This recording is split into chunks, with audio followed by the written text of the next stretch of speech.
പ്രിയമുള്ളവരെ, അന്നത്തെ ആ ഓശാന യാത്രയിലുടനീളം ആ ബാലൻ യേശുവിൻ്റെ കണ്ണുകളിലെ തിളക്കവും അതോടൊപ്പം തന്നെ ആ മുഖത്തെ ദുഃഖഛായയും കണ്ടിരുന്നു എന്നാണ് നമുക്ക് കാണാൻ സാധിക്കുന്നത്.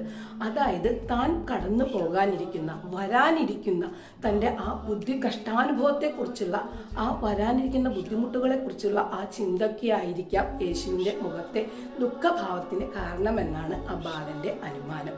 നീണ്ട നാളത്തെ 50 നോമ്പിൻ്റെ ഉപവാസത്തിനും പ്രാർത്ഥനയ്ക്കും ശേഷം ക്രൈസ്തവർക്ക് ഇന്ന് ആവേശത്തിൻ്റെ ദിവസമാണ് ഓശാന ഞായർ.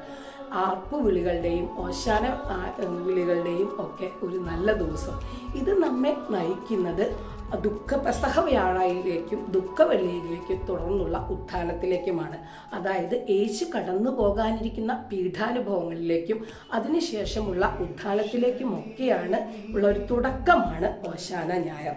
അതായത് ജീവിതത്തിന് ഉയർച്ച താഴ്ചകളുണ്ട്, കുരിശില്ലാതെ കിരീടമില്ല, മരണമില്ലാതെ ഉത്ഥാനമില്ല തുടങ്ങിയ ഒരുപാട് പാഠങ്ങൾ നമ്മെ പഠിപ്പിക്കുന്ന ഒരു വിലയേറിയ ദിവസം കൂടിയാണ് ഇന്ന് ഓശാന ഞായർ.